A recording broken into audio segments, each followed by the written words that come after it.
अवकाळी पावसामुळे नुकसान झालेल्या शेतकऱ्यांना तातडीने मदत करा. मुख्यमंत्री फडणवीसांचे जिल्हाधिकाऱ्यांना आदेश. एनडीआरएफच्या निकषाद्वारे मदत करण्याचे निर्देश. पुण्यात अतिक्रमणाविरोधात भाजप नगरसेवकाचा मोर्चा. कोथरूड बावधनमधील अतिक्रमणाविरोधात भाजप नगरसेवकाचा धडक मोर्चा. कारवाई नाही तर कार्यालयाला टाळा इशारा. नाशिकच्या सातपूरमधील महिलांचं लैंगिक शोषण प्रकरण.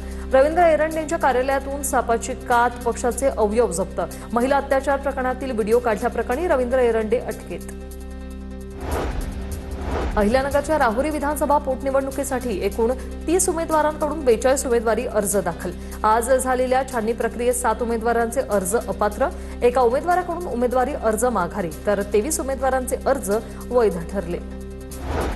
रत्नागिरी जिल्हा परिषदेच्या स्थायी आणि विशेष समित्यांसाठी 8 सदस्यांची निवड बिनविरोध. जिल्हा परिषदेमध्ये 56 पैकी 50 सदस्य हे महायुतीचे आहेत. नांदेडच्या सोनू कल्याणकर खून प्रकरणी 5 जणांना अटक. न्यायालयात हजर करण्यात आलेल्या 4 3 आरोपींना 10 एप्रिलपर्यंत पोलीस कोठडी, तर एकाला न्यायालयीन कोठडी. श्रीनगर भागात सोमवारी सकाळी हा खून करण्यात आलाय. मुंबईत 10 कोटींचे अंमली पदार्थ जप्त. गुन्हे शाखेच्या अंमली पदार्थ विरोधी कक्षाची ही मोठी कारवाई. मध्य मुंबईसह दक्षिण आणि पश्चिम उपनगरांमध्ये करण्यात आली कारवाई. एकूण 10 आरोपींना अटक. मुंबईतील दिंडोशी नागरी निवारा राडा प्रकरणी आता शांतता. वातावरण निवळलं. मरियम्मा देवीच्या शोभायात्रेदरम्यान 2 गटात हाणामारी झाली होती. पोलिसांकडून 10 जणांवर कारवाई. खारघरमधील ओवेगाव येथे एसआर मॅपिंग प्रक्रिया खासगी भाजप कार्यालयात सुरू असल्याचा प्रकार. आरोप करण्यात आलेला आहे तसा सरकारी प्रक्रियेच्या नियमांचं उल्लंघन झाल्याने निष्पक्षतेवर प्रश्नचिन्ह. काँग्रेस नेते सुदाम पाटील यांचा निवडणूक आयोगावर पक्षपातीपणाचा गंभीर आरोप. पुण्याच्या भोंदूबाबा ऋषिकेश वैद्यकडून तपास कामात असहकार्य. तर वैद्याने गुंगी देण्यासाठी कोणतं औषध दिलं, ते कुठून खरेदी केलं याची माहिती देत नसल्याचं तपास अधिकाऱ्यांनी सांगितलंय.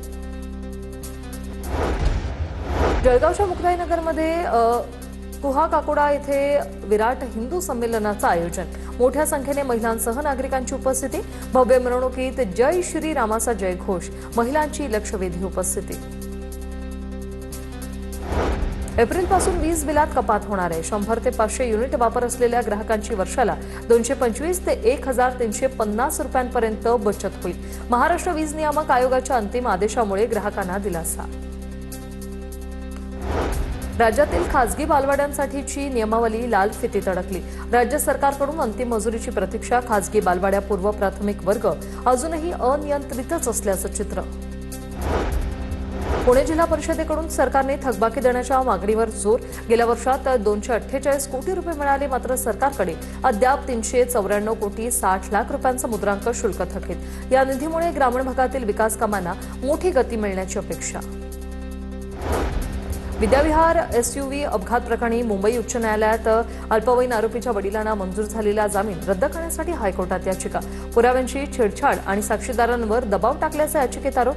वडिलांना अपघाताची माहिती असल्याचा दावाही पत्नीने केलाय. पुणे महापालिकेतील समाविष्ट झालेल्या गावांमधील रखडलेल्या बांधकामांना वेग मिळणार. पीएमआरडीएकडून आलेल्या प्रस्तावांवर 2 महिन्यात निर्णय घेण्याचं नगरविकास विभागाचे आदेश. या निर्णयामुळे प्रलंबित असलेल्या बांधकाम परवानग्यांचा प्रश्न आता मार्गी लागणार आहे.